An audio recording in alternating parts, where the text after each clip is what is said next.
I'm Ben Ryman, and this is Behavior Speak. PROSPER stands for the Proactive Reduction of Suicides in Populations via Evidence-Based Research. So proactive, we're getting upstream. If we're waiting till this is happening in the ER, the emergency department, we're probably too late. I mean, we're not too late, but really we might be, right? So proactive. Reduction, because we can't eliminate it. There's no research that has shown that suicide is 100% controllable. When we hear these platitudes like every suicide is preventable, baloney. We've never seen it. We're going to make database decisions. We've never seen that. In fact, we know that 80% of people who are suicidal will show some signs or symptoms, and we have to be paying attention in order to catch it and initiate some sort of help. And then 20% either escalate too quickly or they are concealing their signs and symptoms. So at best, then, we're going to reduce suicides by 80% if we throw every effective tool at it. And then we teach them to understand suicide. If I asked you to help me understand the decision-making process when someone wants to go on vacation, you could probably describe sort of how people think through and plan going on vacation. Well, suicide's just another behavior, and so we want them to understand that sequence of decisions at a very, very intimate level, because if they understand how people think about suicide and how people think when they're in crisis, then anyone can understand how to help someone. Just like if someone says, hey, I'm thinking of going on vacation, do you have any suggestions as to how I think through that process? You could tell them to check out any, Priceline, Expedia, internet, whatever the search engine is, or whatever the travel, you can tell them to go to a travel. You don't have to be a travel agent to advise someone about that, and you don't have to be a doctor to help people cope, because people are remarkably resilient. In this conversation, Kent Corso, a licensed clinical psychologist and board-certified behavior analyst, discusses the critical issue of suicide prevention. He emphasizes the importance of organizational behavior management and the role of behavior analysts in addressing suicidal behaviors. The conversation explores the PROSPER model for proactive suicide prevention, the significance of cultural context, and the need for community involvement and training for first responders. Misconceptions about suicide and mental health are also addressed, highlighting the necessity for a more nuanced understanding of these issues. All right, welcome to Behavior Speak, Kent. Thanks. Appreciate you having me. Well, Kent, why don't we start by just maybe you telling us a little bit about yourself? Sure. I'm a licensed clinical psychologist in Virginia, and I am also a board-certified behavior analyst. I have been since 2003. But I'm a little bit of a quirky behavior analyst. I don't work anymore in the areas that most do. I got my start in autism and developmental disabilities back around the millennium, but I have really enjoyed applying the science to more organizational behavior management issues. And so specifically things like suicide and trauma and other OBM applications. Well, maybe even just starting there, when I think of OBM, I think of, happy employees and hiring and retention and those sorts of things. How does things like suicide and some of those other areas kind of fit into OBM? So good question. When you think about OBM, just think about any way in which you build systems to corral people in a certain direction or to manage behavior. Of course, we're talking about decreasing undesirable or less adaptive behaviors and then increasing more adaptive ones, whether those are on-time behavior for reports or reporting to work or other things that could be, frankly, interpersonal behaviors.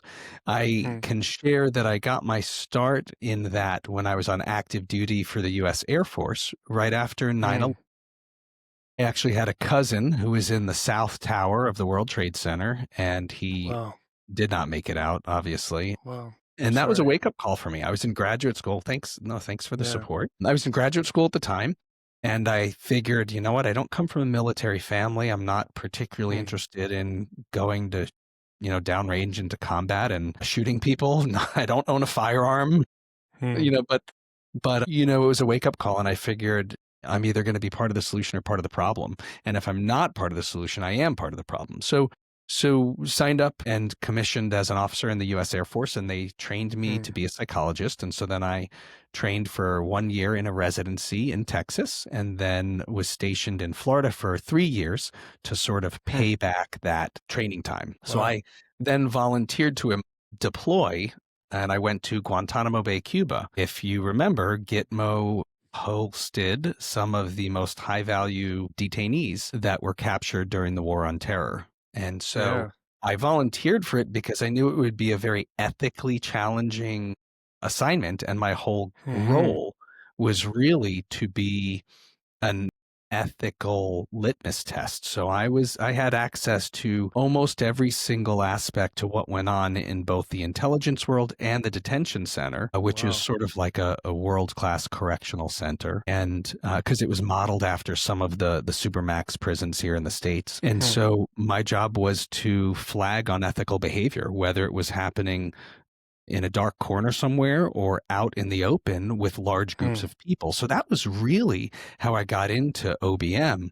And at the time, we were trying to increase safe behaviors among prison guards to decrease the likelihood of any detainee abuse. Same on the intelligence side. So really cut my teeth in a very prime time sort of way.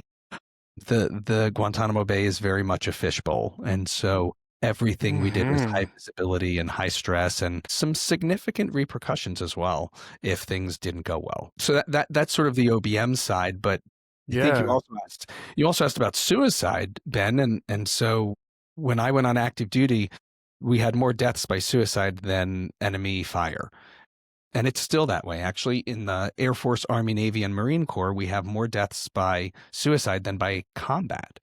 And that's partly because the suicide rates continue to climb, but it's also because our medical technology on the battlefield has become so advanced that not only are we good at treating ourselves and our sort of teammates, if you will, but also when there's a near fatal injury, they get medically evacuated quite quickly to forward operating bases or places that are world-class hospitals, let's say in Germany. Yeah. So, wow, you've said so much already that makes me just want to change the topic of the podcast entirely, although I imagine there's a lot of stuff related to your work at Guantanamo Bay that you probably can't talk about anyway. I can talk about some, but I would say that's probably not this episode. Let's do that another episode because it is a deep dive. Do you have a certification with the International Behavior Analysis Organization, the Qualified Applied Behavior Analysis Credentialing Board, the Behavior Analyst Certification Board, or are certified through your region's Behavior Analyst Credentialing Board? You can earn continuing education units for this episode by going to www.behaviorspeak.com and clicking on CEUs. The first secret word is proactive. Absolutely. In terms of just suicide is sort of the main point today. In terms of sort of suicide in the military populations, is most of the suicide sort of after folks leave active duty, or? Good question. So we try to separate suicide from active duty and then veteran. And the reason for that is because we have very different systems of care and different abilities to help when they're active duty versus veteran. So it is still the case that only 50% of veterans who are eligible for care actually get their care through the Veterans Administration. And so 50% don't. They get their care typically from a employer or their spouse's employer. So when we talk about suicide with active duty, we know they're still sort of working for the government. We are able to know where they are at any given time because that's part of the accountability of serving. So how we manage it in those settings is different. And one piece of good news is over the last 3 years, and this is the first time in quite a while, we've had successive years of decreased suicide rates among veterans, not among active duty, but within the Veterans Health Administration. So that's great news. And is that connected to the work you're doing, or are there a lot of other things going on? I'd like to take credit or not take credit. I'd like to say I contributed to that victory, but We're working with veterans really on a small scale. Gotcha. What I will say is what we are doing that's working in many rural areas and in some special populations that I think we can talk about in a bit. What we're doing mirrors the work they're doing. In other words, we are trying to take all that is published within the evidence-based research and integrate it, and then make it very easy for clinicians, educators, first responders, people who are in a role of helping the public. We try to make it very tangible and easy for them to implement. What's so unfortunate is we have years and years of amazing suicidology research, and much of it's very behavioral, but the way it's published and explained and trained is just over most people's heads. It's rife with jargon and terminology that just escapes most people who are sort of more practical and working in the weeds. Definitely escapes the ABA community because a lot of the language is mentalistic. And suicidology. So you're a suicidologist, and I understand from taking your course that there aren't too many of you in the world. There are probably about 100 of us, and I should also be very transparent. There's no board certification for suicidology. There's no license for it. It's sort of a specialty that doesn't have that kind of governance, but it is a specialty that exists among people who have done exclusively work studying suicide and treating suicide. Of the 100-ish that are in the world, the majority are working in academic settings doing the research. Being a board certified behavior analyst, I'm not really thrilled by just doing research for research sake or even clinical research. I really love the application. I am definitely in a smaller minority of suicidologists who really loves the field work. So taking what the research says works and then trying to apply it. So we do that in a few ways, if I can just explain for a moment. Please. We know that when we think of medical and mental health research, there's generally a 17-year gap on average between research and practice. And so for things like high blood pressure or cancer, that's nowhere near 17 years. It's closer to like a year or two. But when we get to suicide research, it's more like a 30-year gap, which means your garden variety mental health professional, physician, nurse is practicing about 30 years out of date with what the research says works. And when you consider that compared to cancer or other specialties, even like OB, there's no way the OB community would accept delivering babies with 30-year-old research or 30-year-old technology. There's just no way that the public would allow that. But for whatever reason, mental health and behavioral health still kind of is this separate part of our system. And it's really unfortunate. But when we're training doctors and nurses, we train lots of primary care providers. So they're family physicians, internists, advanced nurse practitioners, or physician's assistants. Also, the medical assistants, we'll train them on how to intervene. There are too many programs out there that are, let's be clear, they're very helpful, but they're not enough. And they train people to ask the difficult questions and then bring them to the ER. The problem with that, Ben, is that we've been doing that for a half century and it's not working. And it's not working because when we look at how our systems are set up to care for people in crisis, they're not very dignifying. They're not very empowering. And we know there are a few recent studies showing that there's a lot of long-term damage done when we psychiatrically hospitalize people, especially involuntary hospitalization. And so what we do with doctors and nurses and mental health providers is try to bring them up to a higher level of competency so that they're not able to simply ask some questions and refer, but rather treat the suicidal symptoms. And so if we just stick with the medical field for a minute, even therapists are frequently trained to ask the questions and do a risk assessment, but then their decision tree is sort of like, okay, if they're real bad, let's send them to the hospital. But if they're not, let's just return to whatever the chief complaint is. Seldom are we teaching our mental health providers in graduate school or thereafter how to actually reduce suicidal thinking. And of course, being a behavior analyst, we know thoughts are behaviors. So from my perspective, this is an area and a field that is ripe for needing more behavior analysts. But There's no Mm-hmm. pipeline for it. Mm-hmm. So before I you to death, let me shift from the medical side, Ben, and just say that when we're training just members of the public, elected officials, teachers and principals and superintendents, we're teaching parents, we're teaching police, fire, EMS. Sometimes we're teaching peer mentors or peer counselors.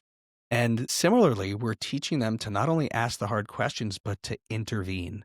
And that key intervention is called a crisis response plan. And as Mm-hmm. you learned in our course, a crisis response plan reduces suicide attempts up to 76%. Yeah, When you it's amazing. consider that, go ahead, I'm sorry. I said that's amazing. Yeah. It is. And when you compare it to something like CPR, right, cardiopulmonary resuscitation, which we will use for another fatal condition like a heart attack, that is Mm-hmm. 5% effective in the community. And at best, within a hospital, it's about 30% effective. So Mm-hmm. I don't know the Canadian data, but in the States, we know that on any given year, 60% of Americans have been trained in CPR. So let's Mm-hmm. sort of unpack that for a minute. We've trained 60% of our public to do something that's 5% effective. Now, 5% is better than zero, but my goodness, if we have a tool that's 76% effective at assisting with a different potentially fatal condition, we should be teaching everybody that. Absolutely. I've been a volunteer firefighter for 10 years. Oh, I didn't know that. And yeah, and done countless sort of interventions of CPR, and twice we've had someone resuscitate. Only once did they survive sort of a day or two later. And so and I've worked with paramedics who have never had that experience in their entire career. So yeah, it's mind-blowing that there's an intervention for suicide, which is, that has such a high rate of success. What's interesting is that it's not magic. In fact, we're really just helping people help themselves. And if I'm being a super nerd, which I can't help but be, the CRP works like habit reversal training. So for any ABA types who have studied the work of Nunn and Azrin, which is like 1972, habit forming disorders, so like hair pulling, skin picking, nail biting. Yep. It's all about looking at the chain of behaviors that precedes the skin picking or nail biting, and then changing those antecedents so that the cascade of behaviors, the chain, never happens. And so treating suicide is quite similar. So we're looking at all the antecedent thoughts and behaviors and emotions and physiological events, and then choosing the predictable earliest antecedent as an opportunity to interrupt that cascade of other events so that it seldom results in suicidal actions or suicide attempts. And it's sad because behavior analysts are probably more suited to do this work than many physicians and nurses and social workers and psychologists and counselors. But, the pipeline tends to be in autism, which, look, there are applications for managing suicide in the autism community as well. And I think we may talk about those. But I just want to cap off something we were talking about a moment ago, if I could go back, Ben. Please. What we're talking about, if we really want to decrease suicides, they are in Canada, the suicides are slightly decreasing over the last 5 years. And I mean slightly. If we look at a graph, I mean, it's not flat, but it's barely 5 degrees, sort of just barely descending. Or maybe I do it this way. I don't know. It's just sort of camera's got that mirror thing going. So Yeah, like either this, works. Yeah, I think that the audience gets the picture here, but that decrease is ever so slight, and frankly, we can't point to one specific thing that's driving it, and so we can't really say that we have functional control over that variable or operational control over that variable. In the States and most other developed countries in the free world, it's just this sort of up-down sawtooth pattern that is increasing over time. And so we've got to stop believing that the medical system's going to fix this, because it's not. And it doesn't have to do with necessarily the weaknesses of medical systems or the mental health system. It has to do with the fact that we have to go further upstream. And so what that means is, I mean, Ben, if I were to say you and I probably live about 3,200 miles from each other, right? And if I had to convert that to kilometers, I'd call that 6,900 kilometers apart, right? Sure. And don't, that's an estimate. I'm not a mathematical wizard. If I ask you, what did your parents teach you in terms of like safety issues when you were 5 years old? I bet you they're the same as my parents taught me, right? Probably. So look both ways before you cross. Don't talk to strangers. If you get lost, stay in one place. Did you learn stop, drop, and roll? I did. Yeah. So we've got a higher chance of dying by suicide than catching on fire. By a lot. But how many people are taught to stop, drop, and roll? I've never caught on fire, thank goodness. Have you ever caught on fire? Never. Right. Well, and you're a firefighter, which is even more impressive, That's right? So I mean, when we think of the things we already teach our youth, some of them make good sense, and it's a good thing we teach them because we decrease the likelihood of those tragedies happening. And suicide needs to be one of them. It is what we're learning from the researchers. It's not only a mental health condition. It's really a social issue. Over 12.4 million Americans per year think about it, and about 1.7 attempt, which is about 11%, and then about 49,000 die by suicide. So when you look at the stats, Ben, of the people who think about it, and it's definitely 12.4 million is an underestimate. Yeah. 89% will never act on those thoughts. And less than 1% will ever die by it. So we don't share these statistics to make people less concerned about suicide, but rather to point out how common it is, and actually to point to the fact that if 89% of people who think about it never act on it, humans are very resilient, and our role should be to stoke that resilience, to feed into it, to teach people earlier and earlier how to manage those sorts of crisis thoughts, so that we can make that 89% 99% or something like that. So the idea kind of being that if so many people think about suicide or have suicidal thoughts, and if some of them start to talk about those suicidal thoughts,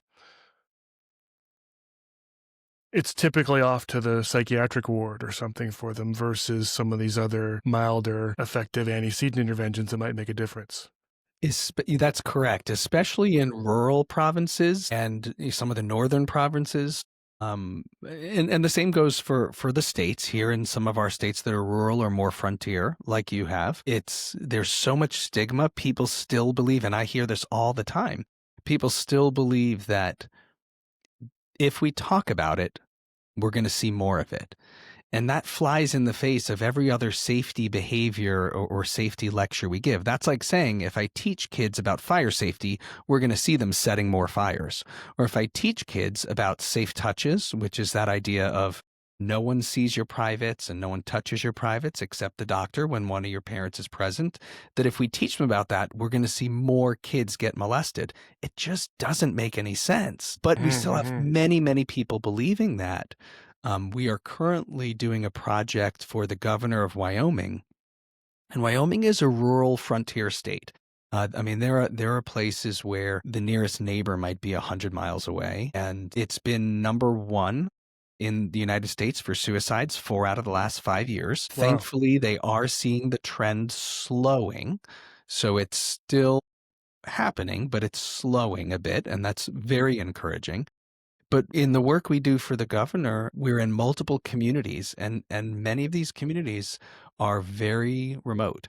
And we'll have people show up to our community events and our trainings, and they'll be floored when we say, yeah, talking about it doesn't increase it. Talking about it actually equips people. And we use all sorts of culturally relevant examples. A good one is firearms. So Wyoming is a very firearm-friendly state. We've done quite a bit of work in Alberta, and that's also a firearm-friendly state, or province, excuse me. And so there are some good bridges culturally that we've sort of used there.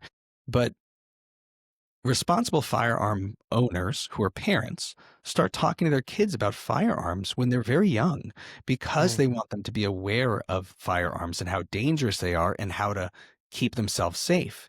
And so we use that as a metaphor or an analogy to help those citizens in those types of communities understand that suicide's the same thing. You talk about it because you want them to stay safe, not because you're encouraging them to be unsafe.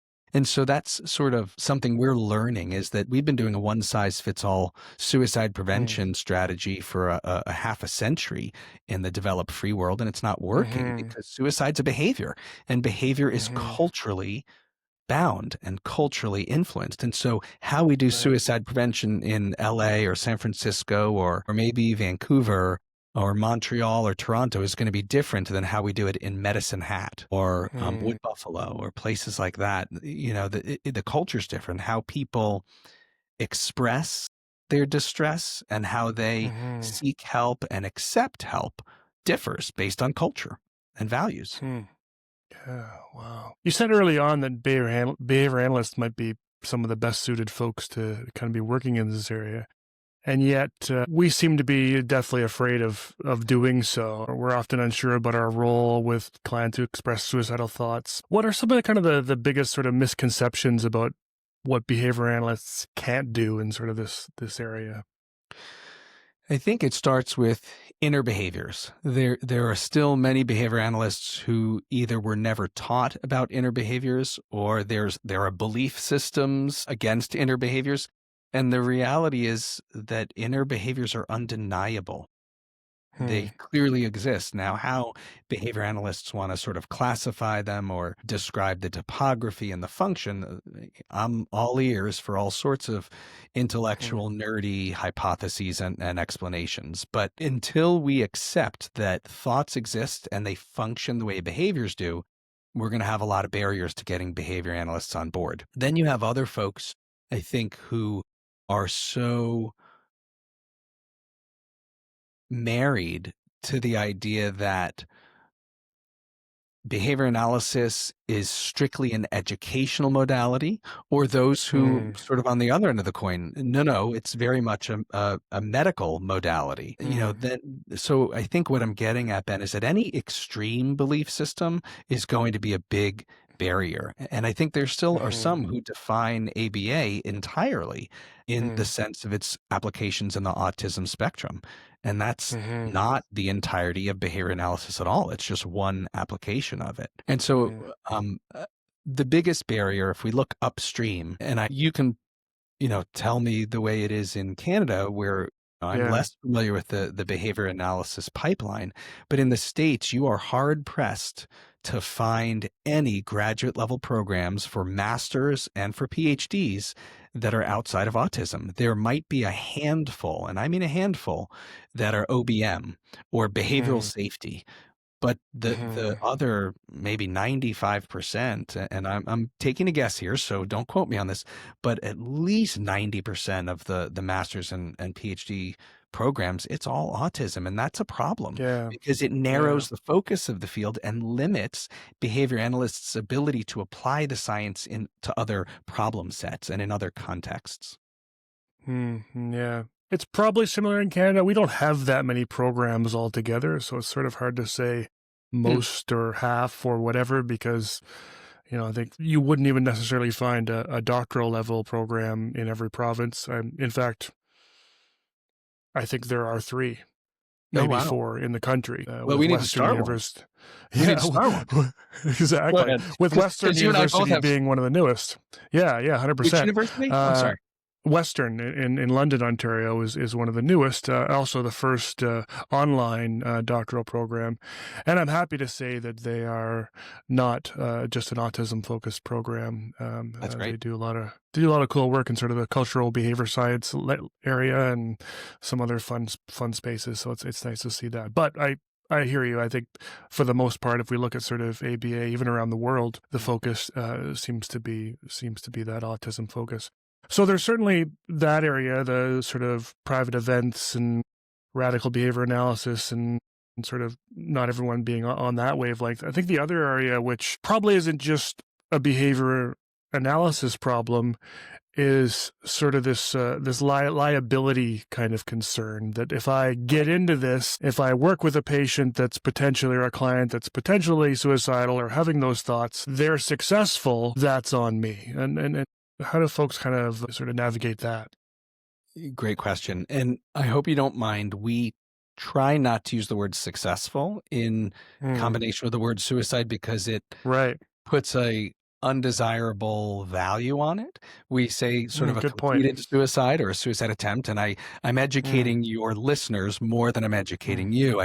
No, but thank you. Every Yeah. time we hear that and we hear words like commit, we try to just draw attention. We don't use the word commit because that adds to the stigma. It makes it harder for people to raise a flag if they are struggling. They're unlikely to say commit because generally people commit sins and crimes and they don't go talking about those beforehand publicly. But so to answer your question, I think you're asking about the fear and liability part of it. And that's frankly why there are so few suicidologists worldwide, is people are afraid to go into this specialty. Either they believe that they will take on too much of their clients' or patients' burden and feel depressed all the time because they're working with such heavy stuff, or they believe that if a client ends his or her life or their life, that they'll be held responsible. Now, of course, there are lawsuits, probably more so in the States than in Canada.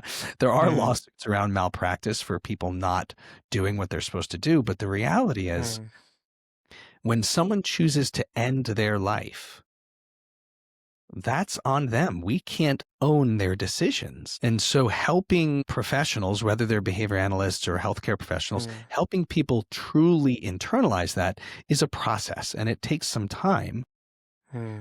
As a healthcare professional, I can't make that.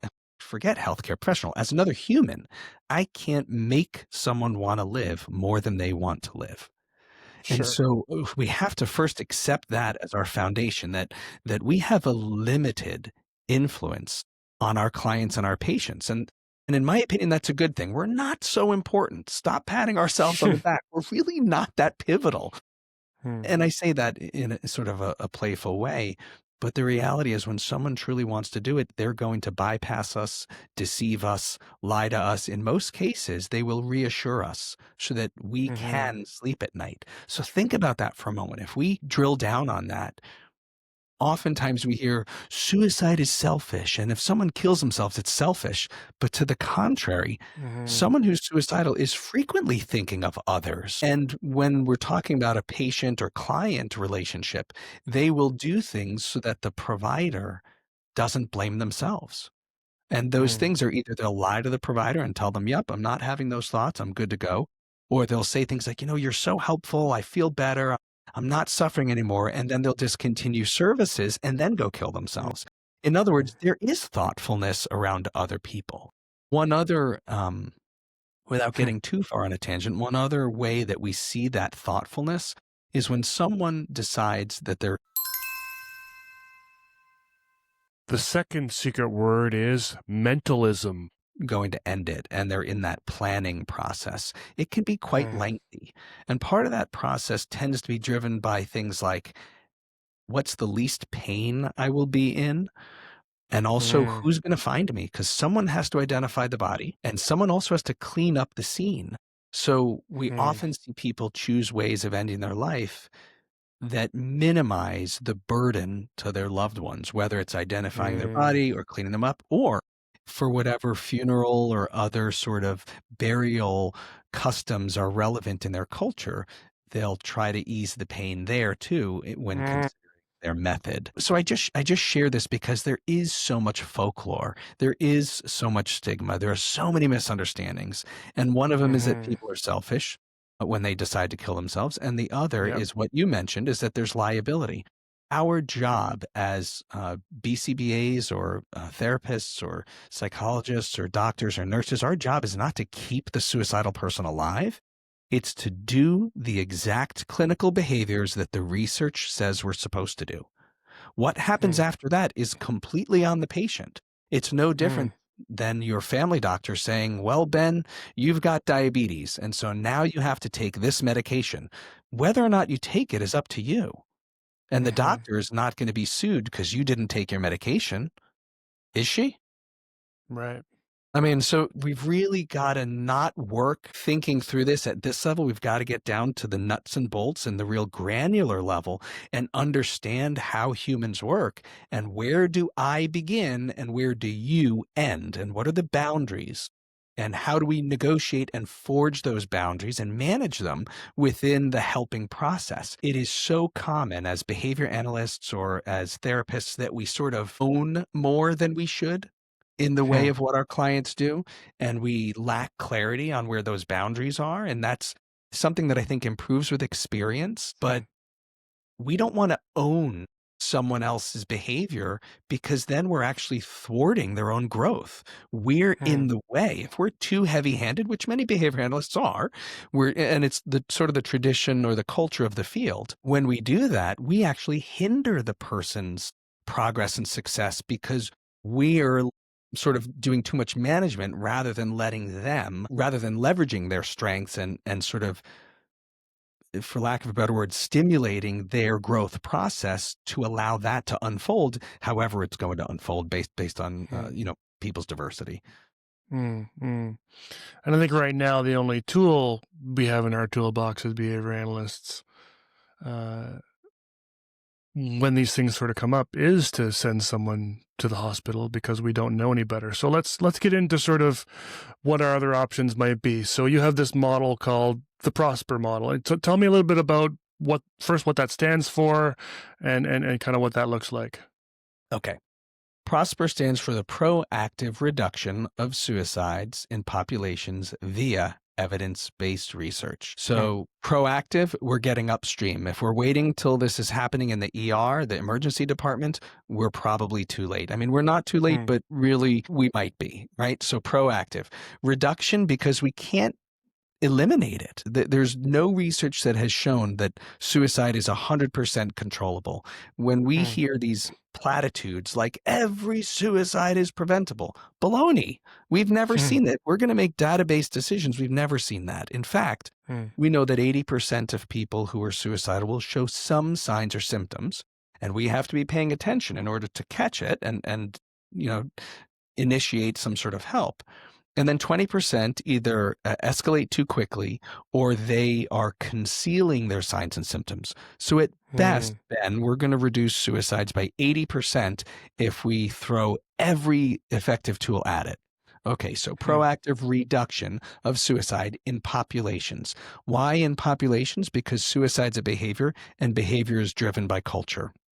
And so it has to be relevant to that specific culture and their values. Via evidence-based research, it's what we discussed before. In most cases, people are out of sync with what the latest research says works.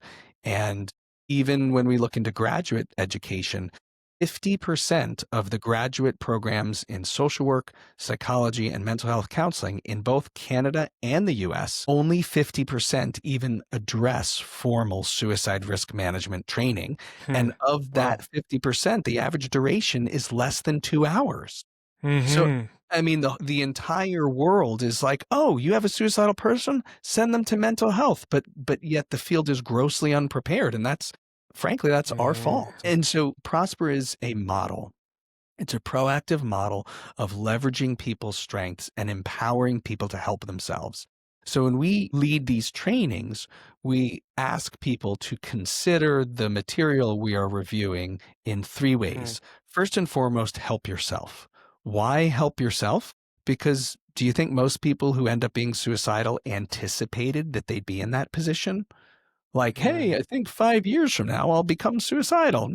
None of us are expecting that, right? So first and foremost, help yourself. Secondly, help your friends and your family and your coworkers, because many people are not going to see mental health. For example, there's some research that shows almost 60% of adults who attempt to kill themselves don't have any mental health diagnosis. So the mental health system is definitely not helping them. So we've got to do it upstream from the mental health system. That means taking care of our brothers and sisters and parents and so forth. And that ties into all that safety stuff we talked about a little while ago.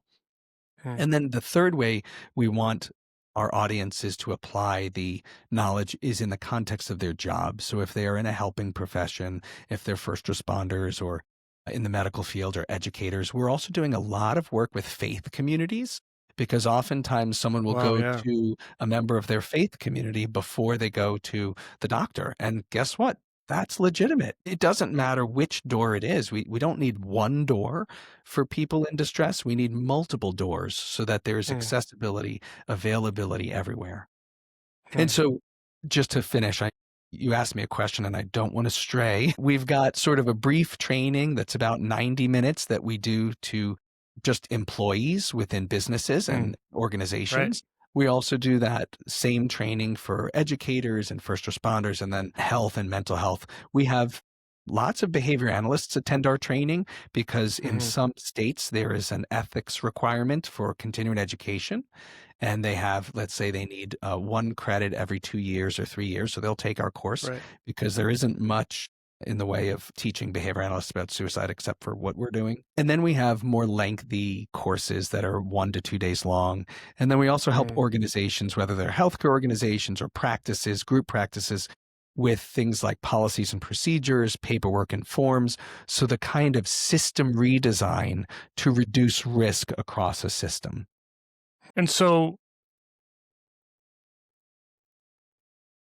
I'm sort of trying to understand what a first responder or a priest or what have you can learn in 90 minutes that's going to make a difference for someone who is sort of in the throes of ideation or whatnot.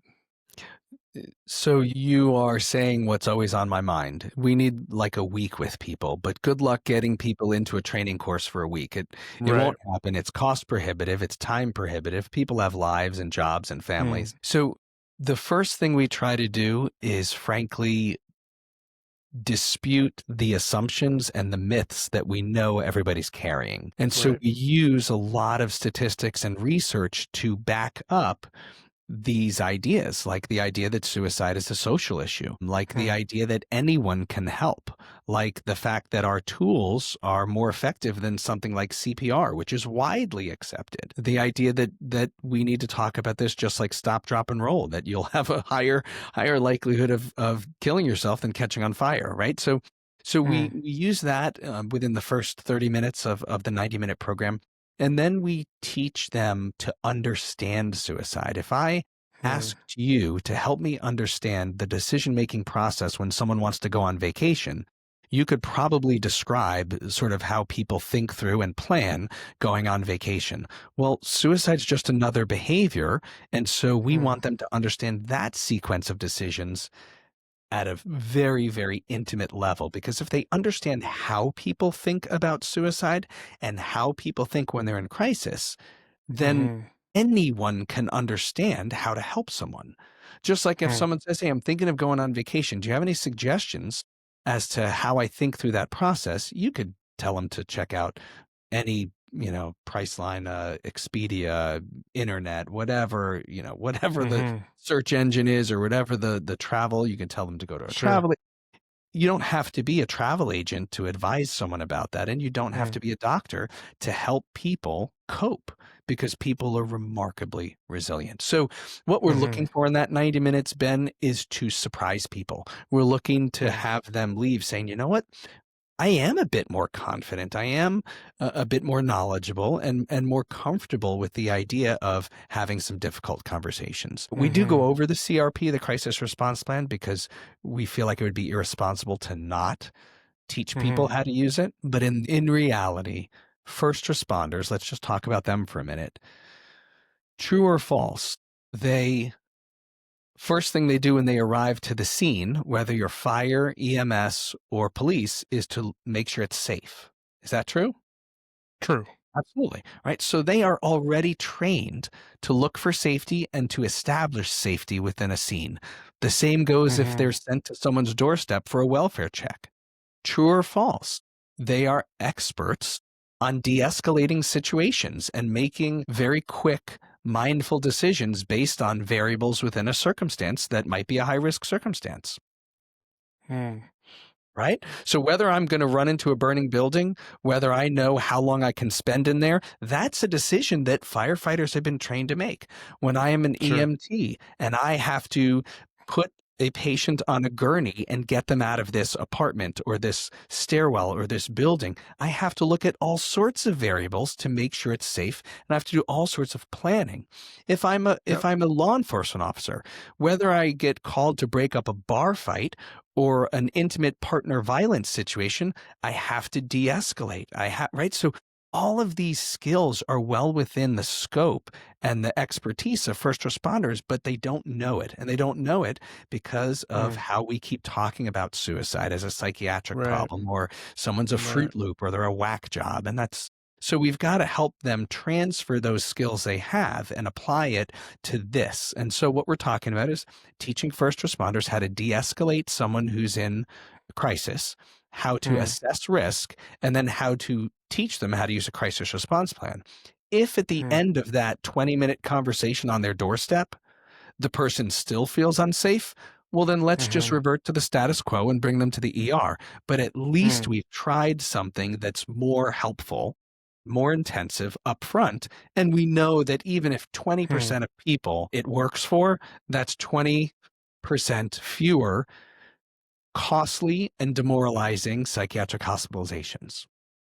Now, I'm just imagining, I think when behavior analysts hear crisis response plan, they think about behavior support plans and safety plans and similar things that they're kind of used to doing. And those are things that often take quite a bit of time to put together. They have to do a functional assessment and kind of put all that together and come up with this plan and then train everyone and so on. But it sounds like the crisis response plan is something that could potentially be something that happens, at least in its early forms, on the spot when someone's having a struggle. Is that the case? That's exactly right. And just to go back for a minute, you're right. They're going to want to do a functional assessment, a functional analysis.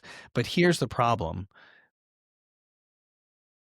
If let's say I'm working in a school setting or a home setting with someone on the autism spectrum who engages in self-injurious behavior. And let's say that self-injurious behavior is very intense. It's not just like biting my finger or slapping my face. Let's say it's grabbing knives and cutting myself. Am I going to pause as the behavior analyst and collect data and look at a functional assessment, or am I going to interrupt the behavior and then look at longer term ways of analyzing, right? Sure. So the same goes for suicide. By and large, suicide is an escape-oriented behavior. People think of ending it to escape their pain, whether that's physical pain, psychological pain, emotional pain, you name the mentalistic term. But the idea is they want to get out of a situation that seems insurmountable. So what we need to do in that moment is operate on that assumption, because it's a safe assumption. Now, we may find out that there's an attention component to some people who are in crisis. And I do have to be clear about this. It doesn't typically start as an attention contingency. Sometimes after the initial environmental response to someone's suicidal behaviors or statements, where they're adding lots of attention, then it sort of takes on this additional function, which is attention and escape. And so, I'll frequently, when working with behavior analysts, we were working with this group in London for a few years right after the pandemic, and they've had massive success with our model. They got hung up on the whole idea of the functional assessment. And so what we tried to advise them of is operate on the assumption that it's escape. And then as you're doing that, test other contingencies, test other functions, do sort of analog functional analyses just to see if you're on the right track. And they found, by and large, they were. So again, because the behaviors are so unsafe and potentially lethal, we have to interrupt based on some hypothesis. And until we see the preponderance of research saying that there's a different dominant function to that behavior, it's not safe for us to pause and assess. Does that make sense? It does. It does. And I think, if I remember correctly from the course, a lot of what the intervention focuses on is this idea of ambivalence, and that not everyone is sort of, on a scale of 1 to 10. 1, I don't want to kill myself. 10, I want to do it right now. is usually at a 10, and that there is some sort of number they might be able to apply to that, and you can start to kind of work within that to sort of have this conversation. I've been hearing a lot in our field in more recent years, and certainly a lot more in the last couple of years, around motivational interviewing and how that's such a valuable skill in our field that I think goes missed in a lot of our training programs. Are there components of MI built into this model? Absolutely. Absolutely. And so let's go back and for the behavior analysts listening who really don't want to hear a mentalistic word like ambivalent. Sure. Let's describe it. So ambivalence is a situation where two competing contingencies are operating simultaneously. So I really want to live my life, and life is so punishing and distressing that it makes me want to die. So it's sort of like on a scale of 1 to 10, you're an 8 about living and you're an 8 about dying, right? So it's sort of both at the same time. So I would describe it in behavioral terms as two competing and potentially opposing contingencies all at once, okay? Then when you talk about, you mentioned that what's the relevance for motivational interviewing? I feel like I need to put a caveat in there. Too often, we as behavior analysts point to something that's mentalistic and say, oh, well, it seems like that works, but it's mentalistic, so I'm going to discard it or discount it or ignore it. And that is so ridiculous. If it works, it means it's operating by our behavioral science, but the people who are practicing that or demonstrating that are just using different words, so they are less precise about studying it and implementing it. So just a quick PSA for every behavior analyst listening: do not discount mentalistic research studies and developments. Take them and analyze them in behavioral frameworks so that we can do better, then we can advance that literature and advance those studies and those techniques. And so motivational interviewing is a perfect example. I think when most people hear motivational interviewing, they think about, is that some way to work with criminals and felons in a way that gets the information you want? Or is that some interrogation technique? No, it's just a way we talk to people that meets them where they are, instead of trying to push them to where we want them to be. So it's very focused on their values and their perspective. The idea is that we often have great suggestions for people, but they're not quite ready to hear them. So motivational interviewing, the MI folks will say it's all about arranging conversations. And it's true, it's about arranging conversations, but what does that mean in behavioral speak? What that means is we are shaping and eliciting inner behaviors that reliably precede actual change behavior. So we are we are asking questions that increase the inner behaviors that reliably precede humans making different behavioral choices. That's the best way I can describe it. We're shaping and eliciting, and that's how we sort of organize conversations. And it's really the most effective way to deal with parents. So for any listeners who are working with youths or kids on the autism spectrum, and they're sort of like, if the parents would just get out of the way, don't do that.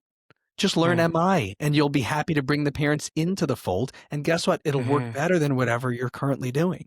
So we used to teach MI workshops to behavior analysts at you've probably heard of ABAI. It's the big, Association for Behavior Analysis International. And we used to teach a workshop there a few years ago, and behavior analysts love it because they're like, we've never learned this. How come? We need to get MI into all of our graduate programs. And and at the end of the day, to answer your question, yes, part of the crux of what we do in Prosper is leverage that evidence-based strategy of MI. Amazing.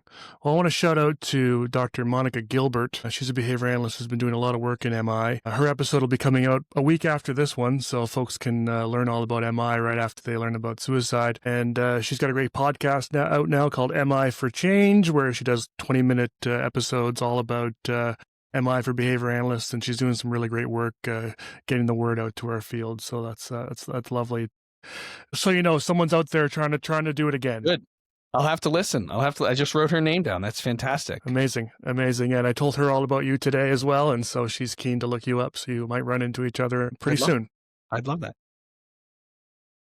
kind of backtracking to, we're talking about a future episode we've got. Let's go back to a past episode. In episode 105 of the podcast, I actually interviewed folks from that company in London, Lauren Firth and Susan Torella, all about the BICS program, where they were applying the Prosper model in essentially group homes for autistic folks and having great success. And I think they were trying to do some publishing, but at the time they were essentially, I think they had gone 3 or 4 years with no loss of life since sort of implementing the program. And I knew early on that this was part of the reason I think I took the course in the first place, was because I had heard an example of sort of folks using this in the autism space. I want to kind of get into that a little bit. A lot of behavior analysts are working in the autism space, particularly, typically maybe in early intervention and whatnot, but I think we're seeing a lot more folks working with teens and adults. And we're starting to see more of this now. We're starting to see more suicidal behaviors or suicidal language, suicidal ideation, death ideation, those sorts of things. And folks can kind of take the course and learn the difference between all those sorts of terms. Can you talk a little bit about this work in the autism space, sort of the increased risk of suicide we've heard, and sort of how you've seen this model applied?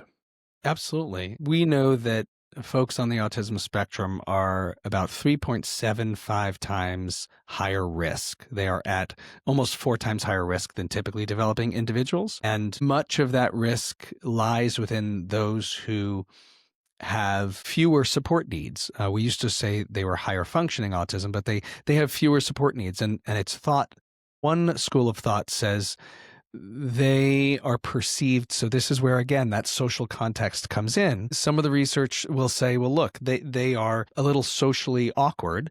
And so people will bully them the way they will bully someone who's typically developing and socially awkward, because they don't know they have a disability. Whereas someone is far less likely to, let's say, see a child with a disability who's, let's say, wheelchair bound and kick over the wheelchair. So the idea is that because they blend in and for better or for worse, their disability is less obvious, sometimes they may be targets for bullying. Another part of the research says that they have more insight into how they're different. And so that sort of how they think about themselves in a negative light may increase their risk. And then a third factor has to do with their access. So social isolation is what we kind of call that. And then a third factor has to do with their access to just routine health care. And so those are the 3 factors that the research has identified as driving up their risk. I think one that I would add is just the lack of training among those who work in the autism community. So developmental pediatricians historically do not have a lot of training in suicide management, and behavior analysts, educators, right? Special ed teachers don't often have a lot of that education. And so I think that just simply complicates it and adds to it. Are there ways that sort of suicidal ideation or behavior might present differently in autistic individuals, especially those that might have more limited verbal communication? Yeah, that's a great question. Though we don't know as much about those with limited vocal skills, just because we don't know.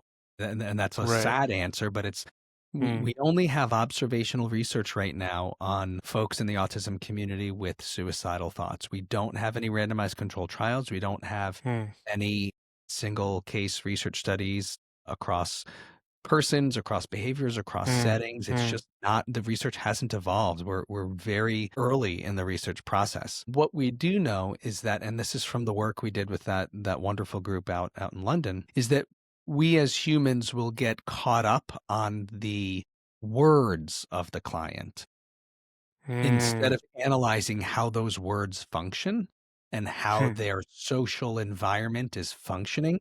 We'll kind of get stuck on the words and sort of the meaning of the words, rather than looking at, when the words happen within a social context, what's the consequence and what's the antecedent and what's sort of happening in that system.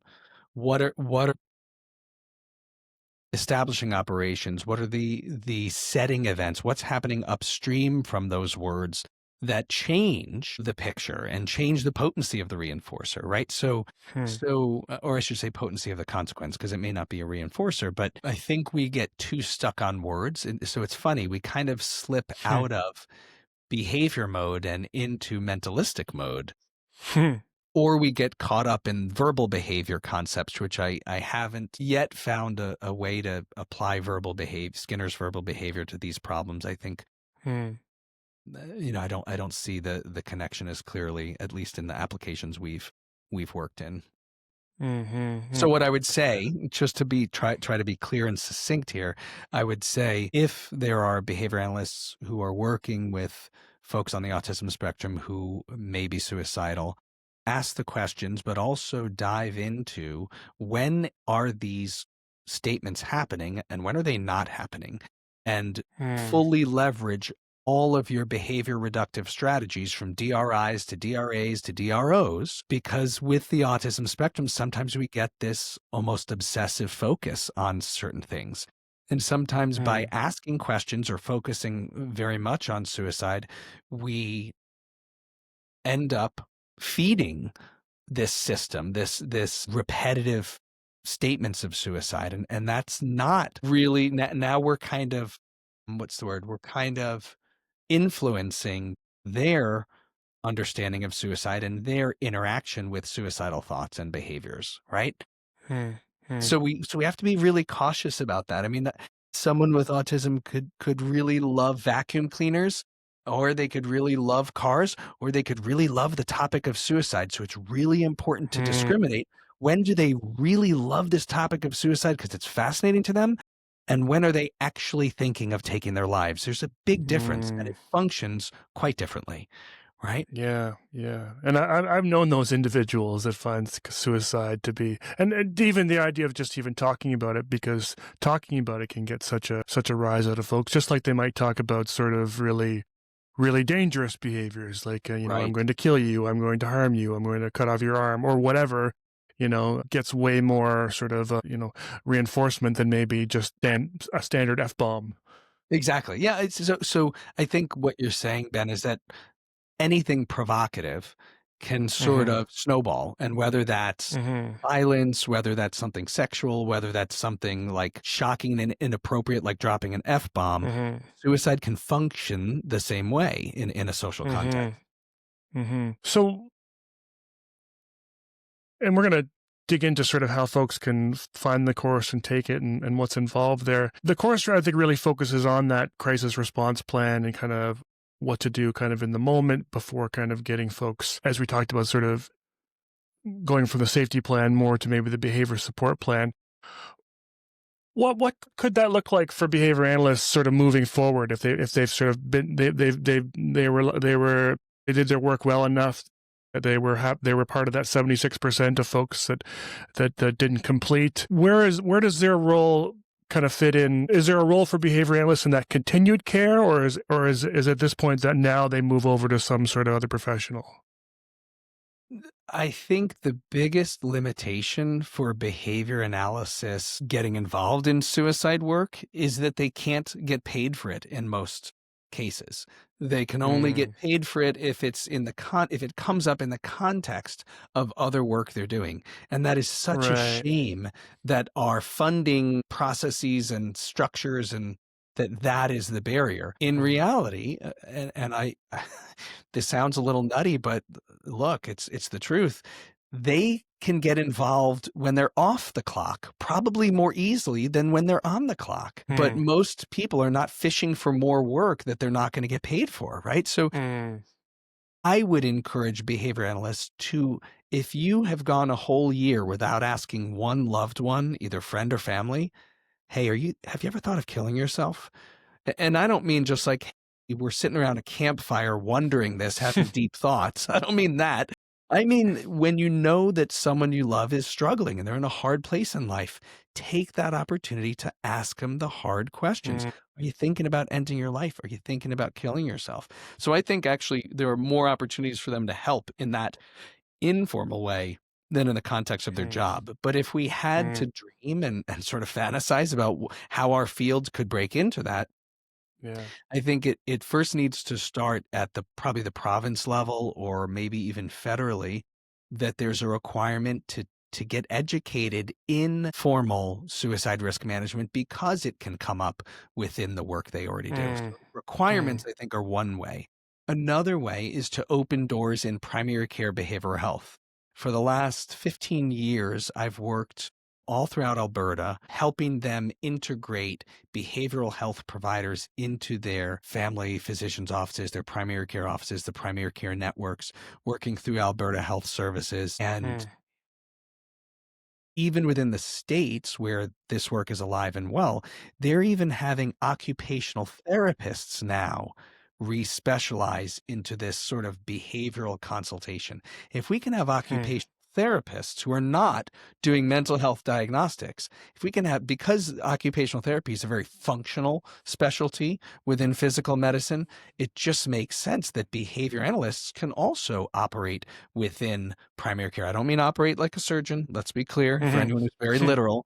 What I mean is, because we are experts at the science of human behavior, the science of teaching and learning, there's so much education that goes on within the healthcare field. And it's funny, when I work with physicians, when our team works with physicians, we ask them any way in which behavior can impact a patient's health, we can be helpful. And they're like, that's like 90% of my patients. And we look and we say, yeah, we know.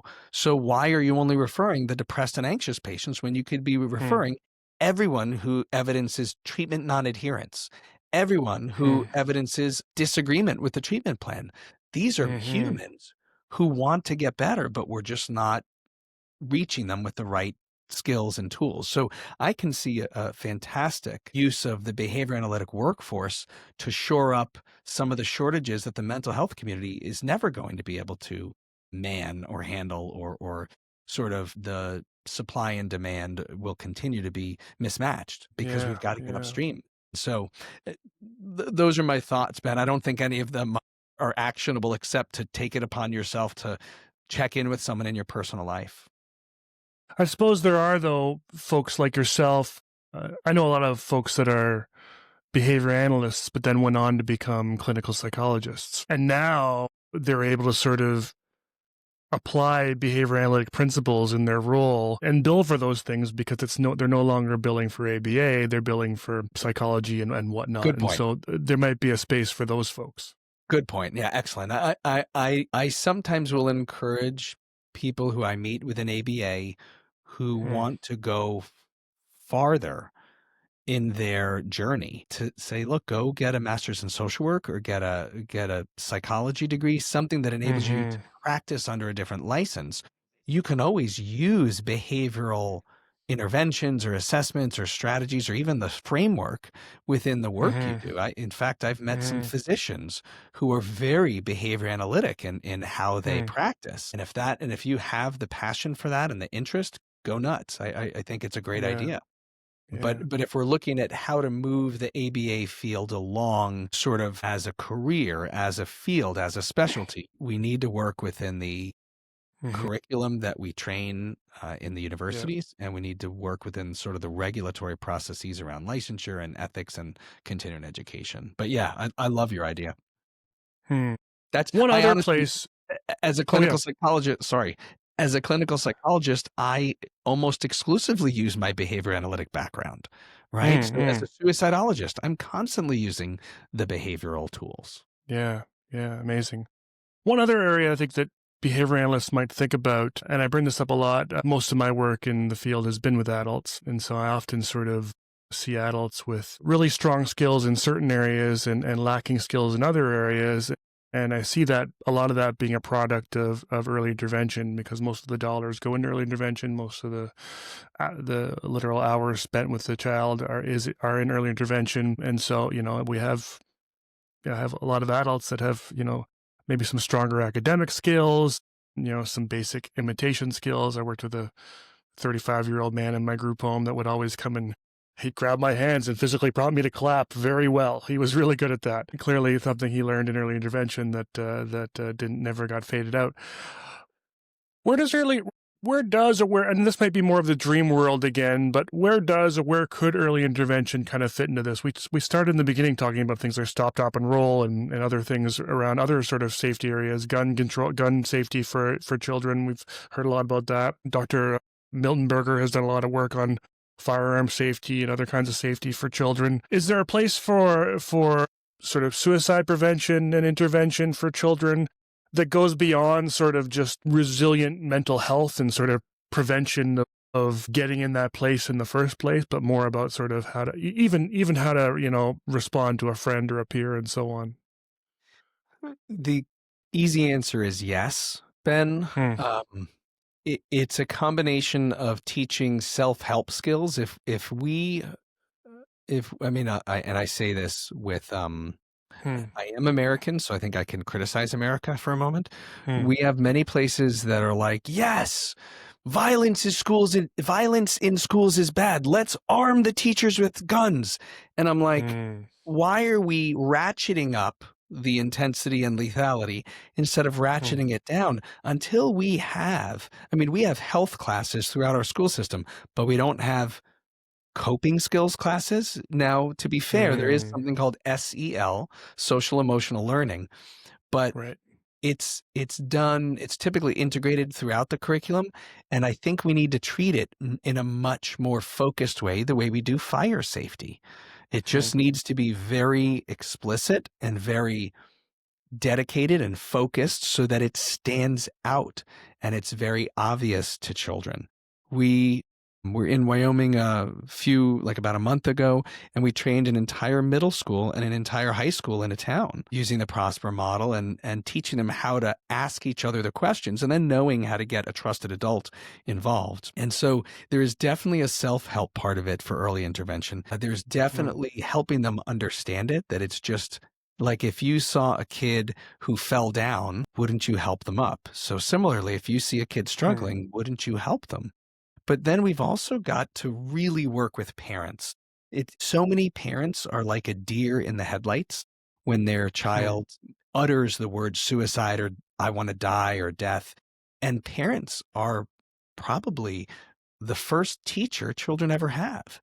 And so if we really want to intervene early, it's about teaching parents how to ask their kids that question or have that conversation. So it's definitely a multi-pronged approach for sure. What I would love is, how there are these like well baby visits for children, like at 6 months, we go over this, and this, and they get this vaccination. And at 12 months, they get, I would love it if we could work with the pediatrics associations and say that at age 5, we talk about suicide with the families. We teach the kid in front of the parent that sometimes people make choices that are really not healthy and they choose to hurt themselves or to even kill themselves. And if you ever feel that way, you have to tell your parent, you're not going to get in trouble. We want to help you. So we've got to normalize the conversations in multiple contexts, from school to home to medicine. And look, the faith community needs to talk about it too. It's so interesting to work within faith communities because they will talk about all sorts of sins in depth in a way to discourage people from doing them and to help people help themselves avoid those sins. But they'll shy away from the suicide one and they'll say, well, it's a sin, so no one should do it. It's like, wait a minute, time out. You're having a healthy dialogue to prepare people with all these other actions, but you're not addressing this one, which is just as common, right? So it's also getting those folks who can be very helpful to shift or to, I should say, incorporate suicide as just another one of those conversations. Yeah. I'm going to wrap up soon and sort of talk about how folks can get this training, but I wanted to talk about sort of one other area.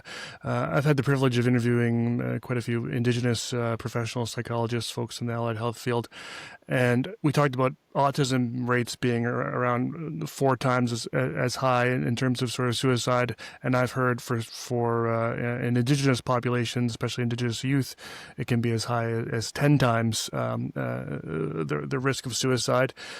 And there's been some really good research, I think, done and being done by Indigenous health researchers around suicide prevention, typically kind of around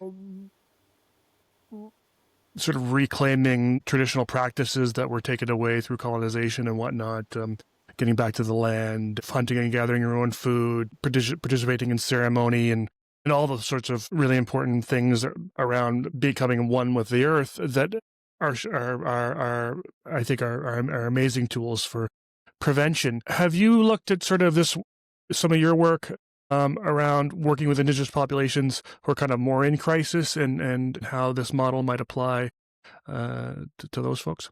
We have in sort of true form that we have to do this in populations, right? So we've got to look at different populations, have different values, different cultures, and how we tie into their culture in order to help them with this problem is important. So for example, we have recently developed sort of a Canadian version of Prosper, because although America, the United States and Canada are both in North America and therefore share some things culturally, there are also some stark differences. And there are also stark differences within Canada, whether we're talking eastern, western provinces or somewhere in the middle or the northern territories, right? So the answer is yes. Now we're farther along with those developments than we are with our indigenous Prosper, but we have recently started discussions with a woman who is actually related to a very prominent Native American from years and years ago, and she is also a social worker and is helping us create curriculum that is specifically for our Native and indigenous communities. And just to share a few hints, we're not fully there yet, but it definitely involves storytelling, because that's one of the ways that they both teach but also learn and support one another. Bond is through storytelling.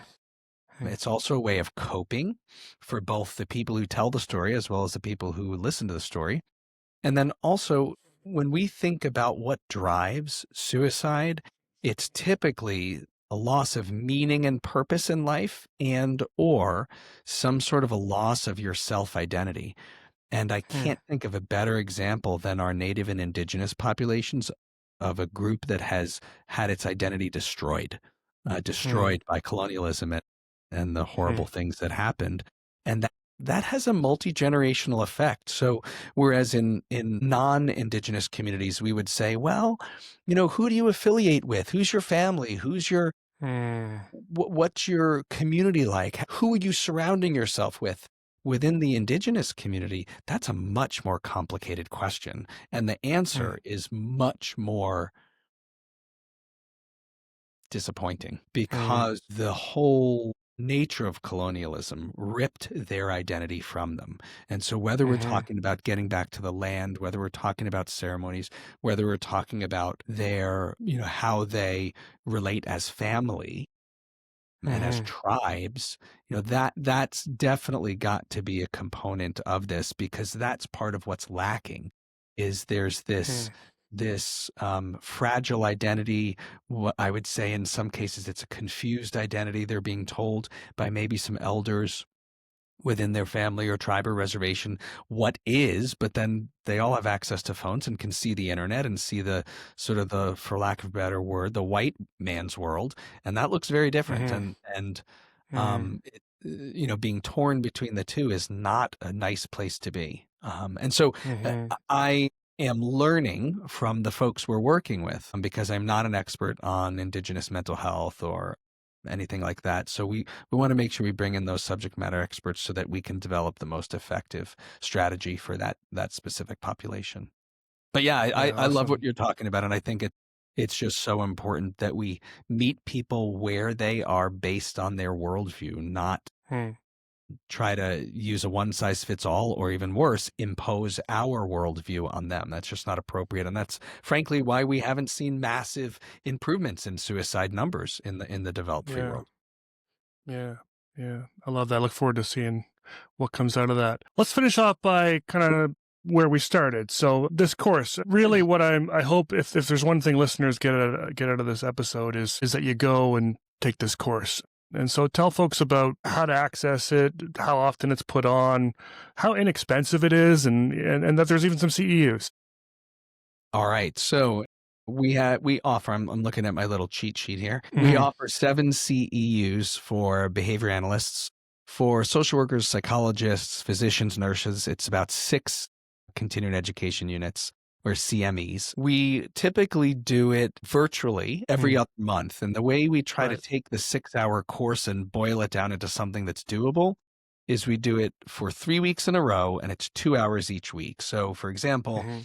in January, it's the 13th, 20th, and 27th from 11 to 1 p.m. Eastern Time. So that's on a Hmm. Tuesday.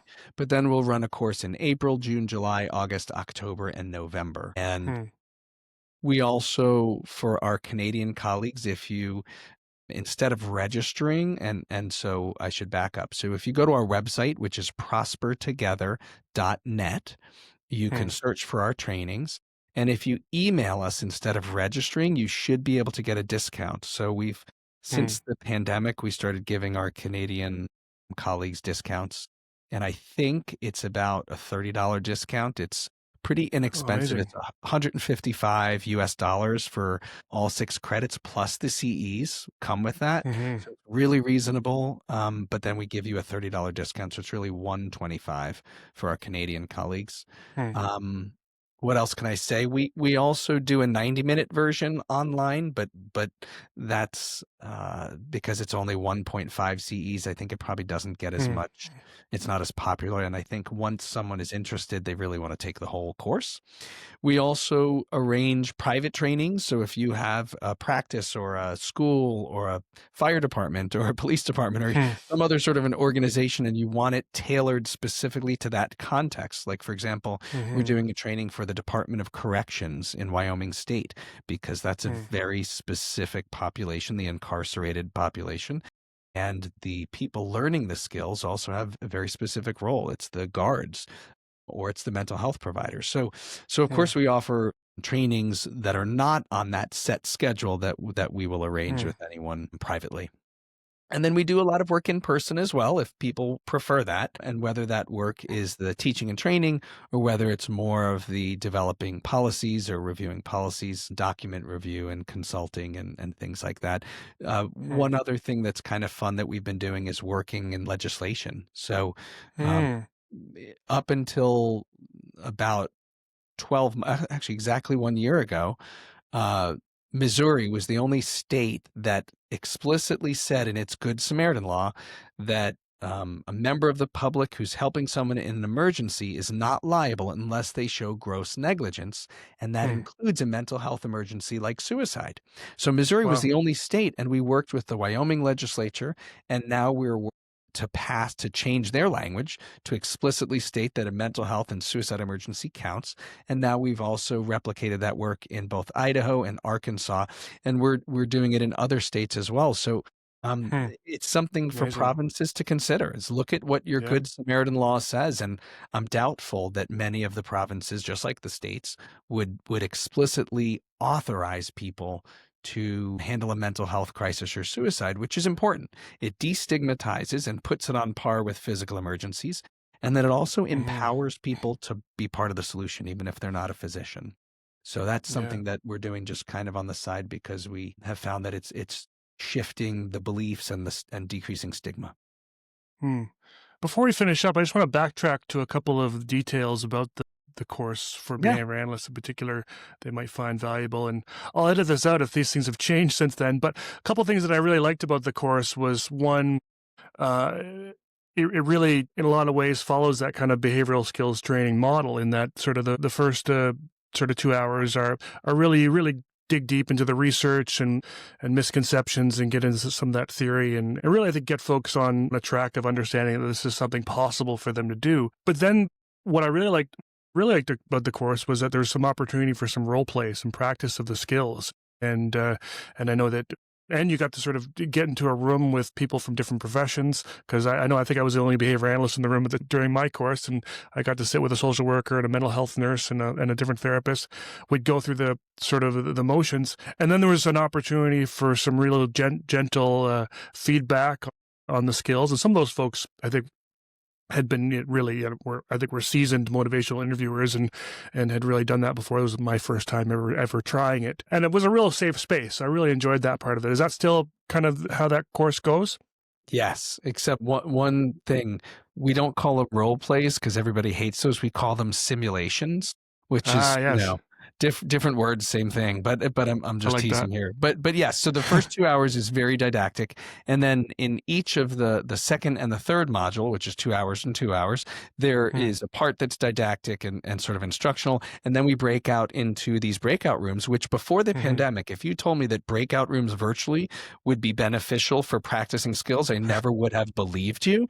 But we've seen people authentically try more in those private breakout rooms than we do in a room of 20 people where we turn our chairs to each other and try the skills. And I think it's something about the privacy and the safety of the environment. And then, as you said, we will sometimes pop into the rooms and just observe and then give feedback or some coaching. And then, of course, we'll review with the group what different things that people learned in their breakout rooms we'll share for the benefit of the group. So yes, we still have that format. We love doing it that way. And one other thing I really liked about the course was I think there was a lot of information. There was a bit of opportunity to practice. At the time, there was also an opportunity to take the course again. Is that still part of the offering? If you take our course once, we are happy to have you take it a second time within that year at no cost. Now, you don't get the CEs again, and that probably wouldn't do any good anyway. But yeah, we'd be happy to have someone take it again. One other thing that I'll share is we have something called the Networking Hub, and it's 1 day a month. I believe it's the third Thursday. You'd have to check the website. We moved it from one day to another, so I forget which day it is. But anyone who has taken it and wants to come back and either share a good story about where it's been effective, or they want to ask a question, or they want to compare notes with another professional who's using it, that's free. And it's the same time every month. And that's, again, we if we're not building a community around this, then we're not really putting our best foot forward. So I did want to share that I don't think we had that when you took the course. So that's an addition. We did not. Yeah. I love that. I saw that on the website, so that's pretty cool. Right on. Kent, this is super cool. I love learning about suicide with you and kind of how it applies to so many different groups. And I really hope we get a lot of folks coming out to take your course. Thanks for coming on. This was great. Thanks for having me, Ben. This was a ton of fun. And, just great talking to you again. Really enjoyed you in the course, and it's great to see you in this environment too. You're really in your element. So thank you. Great, thanks, Ken. The third secret word is prevent. If you enjoyed this conversation, check out episode 105, Suicide Prevention in Autistic Individuals. You can find us on Instagram and TikTok, and subscribe to our YouTube page at Behavior Speak. And if you enjoyed this episode, please leave us a review on Apple Podcasts or Spotify.